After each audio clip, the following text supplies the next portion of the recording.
അമ്മയ്ക്കൊരു ചെറിയ ഭയമുണ്ടായിരുന്നു. അമ്മ ശരിക്കും അന്ന് ഞാനൊരു ഗവൺമെൻറ് സർവീസിലോ അല്ലെങ്കിൽ ഒരു ഗൾഫിലൊക്കെ പോകണമെന്ന് ആഗ്രഹിച്ചിരുന്ന ഒരാളാണ്. സിനിമകളൊന്നും ഇല്ലാതെ വരുമ്പോൾ അങ്ങനെ അവരുമായിട്ടൊന്ന് കൂടിയാൽ നമുക്ക് കുറേ സിനിമകൾ കിട്ടുമല്ലോ. അവർ കുറേ സിനിമകൾ എടുക്കുന്നു. ഞാനത് കേട്ടിട്ടുണ്ട്, പക്ഷെ ഞാൻ ശ്രമിച്ചിട്ടില്ല. സത്യം, ക്ഷമ എന്ന് പറയുന്നൊരു വലിയ ഫാക്ടറാണ്.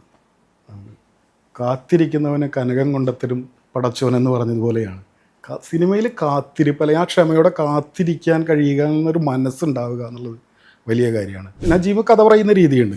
നേരത്തെ അവരൊക്കെ പറഞ്ഞ മാതിരിയാണ്, നജീബ് കഥ പറയുന്ന രീതി വേറൊരു ലെവലാണ്. നമ്മളെ അങ്ങ് വല്ലാത്തൊരു അവസ്ഥയിലേക്ക് കൊണ്ടെത്തിക്കും നജീബ്. ഒരു ഫ്രാക്ഷൻ ഓഫ് സെക്കൻഡിൽ നമ്മൾ അറിയുകയാണ് ഞാനല്ല എന്നറിയുന്നിടത്തുണ്ടാകുന്ന ഹു ആം ഐ എന്ന് പറയുന്നൊരു ചോദ്യമുണ്ട്. ഇതൊക്കെ നടന്നിരുന്നു എന്ന് വല്ലതും തോന്നുന്നു. ഇങ്ങനെയൊക്കെ സംഭവങ്ങൾ നടക്കാറുണ്ടോ? പണ്ടൊക്കെ നടന്നിട്ടുണ്ടാവും. മേ ബി നടന്നിരിക്കാം, അല്ലെങ്കിൽ നടക്കാൻ സാധ്യതകളുണ്ട്. ഒരൊറ്റ സെക്കൻഡിൽ മനുഷ്യൻ്റെ മനസ്സല്ലേ, ഒരൊറ്റ സെക്കൻഡിൽ എങ്ങനെ വേണമെങ്കിൽ എന്ത് വേണമെങ്കിൽ ചെയ്യാവുന്ന മാനസികാവസ്ഥയുള്ളവരാണല്ലോ നമുക്ക്. ക്രൂരമാണ് എല്ലാം ലോകത്തിലെ ഏറ്റവും ക്രൂരമായ ആനിമലാണ് മനുഷ്യനെന്നല്ലേ പറയുന്നത്. പക്ഷെ അത് ഒരു സിനിമ, ഒരു നമ്മൾ തിയേറ്ററിലിരുന്ന് കാണുമ്പോൾ, നമ്മൾ ഒരു മൊബൈലിൽ കാണുമ്പോൾ നമുക്കുണ്ടാകുന്ന ഫീലും തിയേറ്ററിൽ നിന്ന് കാണുമ്പോൾ ഉണ്ടാകുന്ന അവസ്ഥയും നമ്മൾ ഇന്നലെ കണ്ടിരുന്നു. അല്ല, അത് മൊബൈലിലേക്ക് വരുമ്പോൾ എങ്ങനെയാണെന്നുള്ളതാണ് നമുക്ക് ആ സൗണ്ടും കാര്യങ്ങളും ഒക്കെ ഉണ്ടല്ലോ, ബാക്ക്ഗ്രൗണ്ട്. തീർച്ചയായിട്ടും അത് കുറച്ചുകൂടെ ചെറുതാവുമ്പോൾ അതിൻ്റെ ഇമ്പാക്റ്റ് അറിയില്ല നമുക്കത്. കുറച്ചും കൂടെ വലിയ തിയേറ്ററിൽ കാണേണ്ടതാണ് ശരിക്കും. അതെ, അതാണ്. അങ്ങനെയാണ്. നജീബ് എങ്ങനെയാണ് താങ്കളിലേക്ക് എത്തിയത്? ദിലീപിലേക്ക് എത്തുന്നത് എങ്ങനെയാണ്? ഞാൻ നജീബിനോട് ചോദിച്ചിട്ടില്ല എന്നുള്ളതാണ് സത്യം. സത്യമായിട്ട് നജീബിനോട് ഞാൻ ചോദിച്ചിട്ടില്ല എങ്ങനെയാണ് എത്തിയതെന്ന്. ഞാൻ ചോദിച്ചിട്ടില്ല. ഒരു ദിവസം എനിക്കൊരു കോൾ വരുന്നു, ഇങ്ങനെയാണ് ഒരു വെബ് സീരീസാണ്, ഒന്ന് സബ്ജക്റ്റ് ഒന്ന് കേൾക്കാൻ എന്ന് പറഞ്ഞ് ഞാൻ അന്ന് തൃശ്ശൂരായിരുന്നു. ഞാൻ എറണാകുളം വരാം, ഞാൻ വന്ന് കേൾക്കാം എന്ന് പറഞ്ഞ് ഞാൻ എറണാകുളത്ത് നിന്ന് നജീബ് കാണുന്നു. നജീബിനോട് ഈ പറഞ്ഞതുപോലെയാണ് ആക്ച്വലി ഒരു 3 എപ്പിസോഡേ പറഞ്ഞു. അല്ലെങ്കിൽ ആദ്യം നജീബ് കഥ പറയുന്ന രീതിയുണ്ട്. നേരത്തെ അവരൊക്കെ പറഞ്ഞ മാതിരിയാണ്, നജീബ് കഥ പറയുന്ന രീതി വേറൊരു ലെവലാണ്. നമ്മളെ അങ്ങ് വല്ലാത്തൊരു അവസ്ഥയിലേക്ക് കൊണ്ടെത്തിക്കും നജീബ്. ഒരു കുറച്ച് സമയം ഇങ്ങനെ പറഞ്ഞു. അത് കഴിഞ്ഞിട്ട് എന്നോട് പറഞ്ഞു ഇത് ഇങ്ങനെയാണെന്ന് പറഞ്ഞു എനിക്ക് കേൾക്കണ്ട, സത്യം എനിക്ക് കേൾക്കണ്ടെന്ന് പറഞ്ഞു. എനിക്ക് ഇനി എന്ത് എന്നുള്ളത് എനിക്ക് കേൾക്കണ്ട നജീബ്, ഇത് ഇത്രയും ഓക്കെയാണ്. അതിൻ്റെ ഒരു അടുത്തത് കേട്ട് കഴിഞ്ഞാൽ എനിക്കൊരു പക്ഷേ ഇത് ചെയ്യുമ്പോൾ എന്നെ ബാധിക്കും. അത് കേൾക്കാതെ ചെയ്യുമ്പോഴാണ് അതിൻ്റെ കൂടെ സഞ്ചരിക്കാൻ പറ്റുള്ളൂ എനിക്ക്. മറ്റേ നമ്മൾ അറിയുന്നു ഇതാണ് എൻഡ് ഓഫ് ഇതാണ് എന്ന് അറിയും. അപ്പോൾ എനിക്ക് ഇവിടെ എൻ്റെ അതിനനുസരിച്ച് മാനസിക എന്തെങ്കിലുമൊക്കെ മാറ്റങ്ങൾ വരാം. ഇതെനിക്ക് അറിയില്ല. ഞാൻ ആ പ്രോസസ്സിൻ്റെ കൂടെ തന്നെയാണ് യാത്ര ചെയ്യുന്നത്. അപ്പോൾ നാച്ചുറലായിട്ട് എനിക്കാണ് യാത്ര ചെയ്യാൻ പറ്റും.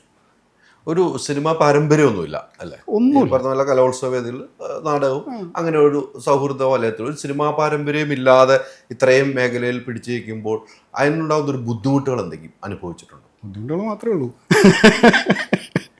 അല്ല, അത് സത്യമായിട്ട് എനിക്ക് തോന്നിയത് നമ്മൾ സിനിമയിലേക്ക് വരാൻ ആഗ്രഹിക്കുന്നവർക്ക് വേണ്ട മിനിമം കുറച്ച് പരിപാടികൾ എനിക്ക് തോന്നി. നമുക്ക് എന്താ പറയുക, കലാപരമായിട്ട് കഴിവുണ്ടാവണം എന്നുള്ളതൊക്കെ ഓക്കെ, അങ്ങനെയുള്ളവരെ സ്വാഭാവികമായിട്ട് അതിലേക്ക് ചിന്തിക്കുള്ളൂ. അതല്ലാതെ ക്ഷമ എന്ന് പറയുന്നൊരു വലിയ ഫാക്ടറാണ്. കാത്തിരിക്കുന്നവനെ കനകം കൊണ്ടെത്തരും പടച്ചോൻ എന്ന് പറഞ്ഞതുപോലെയാണ് സിനിമയിൽ കാത്തിരിപ്പ്, അല്ലെങ്കിൽ ആ ക്ഷമയോടെ കാത്തിരിക്കാൻ കഴിയുക എന്നൊരു മനസ്സുണ്ടാവുക എന്നുള്ളത് വലിയ കാര്യമാണ്. അതിനേക്കാൾ വലിയൊരു കാര്യമാണ് നമുക്കെത്ര മനസ്സുണ്ടെങ്കിലും നമ്മളെ സപ്പോർട്ട് ചെയ്യുന്നൊരു ഫാമിലി ഉണ്ടായിരിക്കുക. അത് അച്ഛനാണെങ്കിലും അമ്മയാണെങ്കിലും ഭാര്യയാണെങ്കിലും. എന്നെ സംബന്ധിച്ച് എനിക്ക് കിട്ടിയ ഏറ്റവും വലിയ ലക്ക് അവിടെയായിരുന്നു.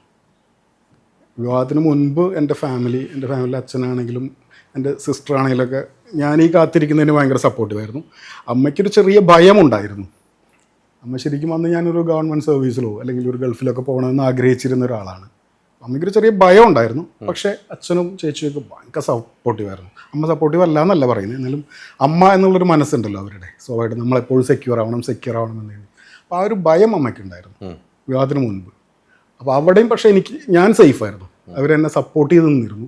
അതിനുശേഷം വിവാഹം കഴിഞ്ഞപ്പോൾ ഉറപ്പായിട്ടും എൻ്റെ വൈഫ് ആണ് ഏറ്റവും കൂടുതൽ എന്നെ സപ്പോർട്ട് ചെയ്യുന്നത്. പക്ഷേ ശ്രുതി എന്നാണ് പേര്. അപ്പോൾ അത്തരം സപ്പോർട്ട് കിട്ടുക എന്നുള്ളത് വലിയൊരു ഘടകമാണ്. അല്ലെങ്കിൽ നമുക്ക് നിൽക്കാൻ പറ്റില്ല, ഒരിക്കലും പറ്റില്ല. നമ്മുടെ മാനസികാവസ്ഥയൊക്കെ മാറും. ഈ ക്ഷമയെന്ന് പറയുന്നത് ഒരേ കാത്തിരിപ്പാണ്.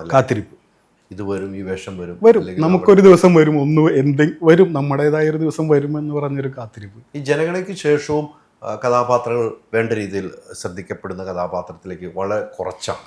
അവിടെയും പിന്നീട് ഉപയോഗിക്കപ്പെടാതെ പോകുന്നു.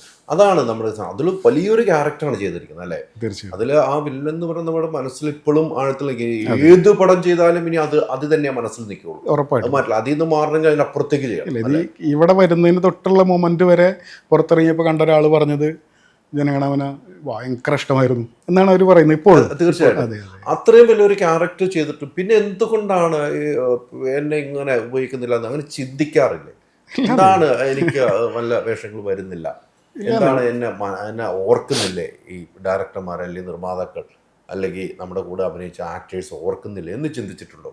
ഇല്ലാന്ന്, ഇത് വീണ്ടും വരും. ഈ ഒരു ജനഗണമന വന്നതുപോലെ തന്നെ സംഭവിക്കും ഉറപ്പായിട്ടും. നല്ല നമുക്ക് വരേണ്ട നല്ല ക്യാരക്ടറുകൾ ഉറപ്പായിട്ടും സംഭവിക്കും. അവിടെ ഒരു മടുപ്പാണ്, ഇല്ല ഒരു ക്ഷമയാണ് അല്ലേ? കാത്തിരിപ്പ് പക്ഷെ സുഖമാണ്. നല്ലത് വരുമെന്ന് ആലോചിച്ചിട്ടുള്ളൊരു കാത്തിരിപ്പുണ്ടല്ലോ, നല്ലത് വരുമെന്ന് പ്രതീക്ഷയോടുകൂടിയുള്ള ഒരു കാത്തിരിപ്പ് നല്ലതല്ലേ, സുഖമാണത്. സുഹൃത്തുക്കളൊക്കെ സുഹൃത്തു വലയം ഉണ്ടാവുമല്ലോ, സുഹൃത്തു വലയത്തിൽ ഇത് സംസാരം ഉണ്ടാവുമല്ലോ. സിനിമ എന്താണ് നീ അത് കഴിഞ്ഞിട്ട് പിന്നെ ഞാൻ ചോദിക്കുന്ന കിട്ടുന്നില്ലോ എന്നൊക്കെ ചോദിക്കുമ്പോ എന്താണ് അവരോട് ഇതേ മറുപടിയാണ് പറയുന്നത്? ഇല്ലില്ല, ഞാൻ അവരോട് പറയില്ലടാ, ഞാൻ ഭയങ്കര സെലക്റ്റീവാണ്. അവസ്ഥ പറയില്ല. അല്ല, പിന്നെ അവർക്കറിയാം ഞാൻ ബേസിക്കലി അവരുടെ എല്ലാവരുടെയും മനസ്സിൽ ഞാൻ അല്പം മടിയുള്ള ആളാണ്. മടി എന്ന് പറഞ്ഞാൽ ഞാൻ ഇത് കഴിഞ്ഞാൽ നേരെ തിരിച്ചെൻ്റെ വീട്ടിൽ ഉണ്ടായിരിക്കും. അപ്പോൾ അവർക്കറിയാം എനിക്ക് അവിടെ ഇരിക്കാനാണ് കൂടുതൽ സമയം, അവിടെ സ്പെൻഡ് ചെയ്യാനാണ് ഇഷ്ടം എന്നൊരു ധാരണ എല്ലാവർക്കും ഉണ്ട്. അപ്പോൾ അതുകൊണ്ട് ചോദിച്ചു പോകില്ല. ഇല്ല, ചോദിച്ച് അങ്ങനെ അധികം പോയിട്ടില്ല. വേഷങ്ങൾ ഇല്ല, പോയിട്ടില്ല അങ്ങനെ അധികം. ഒരു സൗഹൃദമുണ്ടോ സിനിമയ്ക്കുള്ളിൽ? ഉണ്ട്, തീർച്ചയായിട്ടും. ഒരുവിധം അറിയാവുന്ന എല്ലാവരുമായിട്ട് നല്ല സൗഹൃദമുണ്ട്. അങ്ങനെയല്ല, നമുക്കൊരു സൗഹൃദം ഇപ്പം നമുക്കൊരു സംവിധാനം അല്ലെങ്കിൽ നമ്മളെ കൂടെ അഭിനയിച്ച ആൾ അല്ലെങ്കിൽ നിർമ്മാതാക്കൾ ഇങ്ങനെ ഒരു സൗഹൃദ വലയം സിനിമയിൽ ഉണ്ടെങ്കിൽ നമുക്ക് എളുപ്പമാണ് എന്ന് പൊതുവെ പറയാറുണ്ട്. അങ്ങനെ ഒരു സൗഹൃദ വലയമുണ്ടോ? അങ്ങനെ ഒരു സൗഹൃദ വലയമില്ല എനിക്കില്ല. അങ്ങനെ ഉണ്ടാക്കണമെന്ന് തോന്നിയിട്ടുണ്ടോ? നമുക്ക് ഇങ്ങനെ സിനിമകളൊന്നും ഇല്ലാതെ വരുമ്പോൾ അങ്ങനെ അവരുമായിട്ടൊന്ന് കൂടിയാൽ നമുക്ക് കുറേ സിനിമകൾ കിട്ടുമല്ലോ, അവർ കുറേ സിനിമകൾ എടുക്കുന്നു. ഞാനത് കേട്ടിട്ടുണ്ട്, പക്ഷെ ഞാൻ ശ്രമിച്ചിട്ടില്ല സത്യം. എന്താണ് ശ്രമിക്കാത്തത്? ആ ഒരു ചോദ്യമാണ്. കേട്ടിട്ടുണ്ട്, എല്ലാവർക്കും അങ്ങനെ തന്നെ. നമ്മളൊരു പക്ഷേ ഒരു സ്ഥലത്ത് ഒതുങ്ങുക എന്നുള്ളതിനേക്കാൾ കുറച്ചുകൂടെ ഒക്കെ നല്ലത് നമുക്ക് സ്വതന്ത്രമായിട്ട് നൽകുകയല്ലേ. നമുക്കിപ്പോൾ എവിടെയും ആക്സസ് ഉണ്ട്, എവിടെയും എവിടെ ചെല്ലുമ്പോഴും ആരെയും കാണാം, സംസാരിക്കാം. മറ്റേതൊരു വിഭാഗം ആളുകളുടെ അല്ലെങ്കിൽ ഒരു ഗ്രൂപ്പ് ഓഫ് അതിൻ്റെ ആകുന്നതിനേക്കാൾ കുറച്ചും കൂടെ. രാജു പിന്നീട് പടങ്ങൾ ചെയ്യുന്നു, സംവിധായകനാവുന്നു, പൃഥ്വിരാജ് പ്രൊഡക്ഷൻ വരുന്നു, അങ്ങോട്ടൊന്നും ഒരു എൻട്രി കിട്ടുന്നില്ല. ആയിരിക്കാം രാജുവിനെ സംബന്ധിച്ച് രാജു സെലക്ട് ചെയ്യുന്ന ക്യാരക്ടേഴ്സ് ചെയ്യാൻ ആപ്റ്റായിട്ടുള്ള ആളുകളെ രാജു വിളിക്കും ഉറപ്പായിട്ടും. അല്ല, രാജുവിൻ്റെ സിനിമയിലാണ് അഭിനയിച്ചത്. അതെ, അല്ല രാജുവാണ് രാജു വരെ ഏറ്റവും നല്ല അഭിനേതാവെന്ന് പറഞ്ഞു കഴിഞ്ഞാണ്.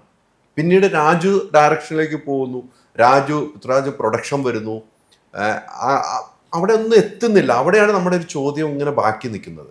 അല്ല, അവർ ഒരിക്കൽ ഒരു ഏറ്റവും നല്ല അവസരം തന്നതല്ലേ, സ്വാഭാവികമായിട്ടും. തീർച്ചയായിട്ടും സ്വാഭാവികമായിട്ടും അടുത്ത അതുപോലെ ഒരു നല്ല അവസരം വരുന്ന സമയത്ത് അവർ വിളിക്കും ഉറപ്പായിട്ടും. അവർക്ക് തന്നെ മാറ്റി നിർത്തേണ്ടപ്പെടെ യാതൊരു ആവശ്യമില്ലല്ലോ.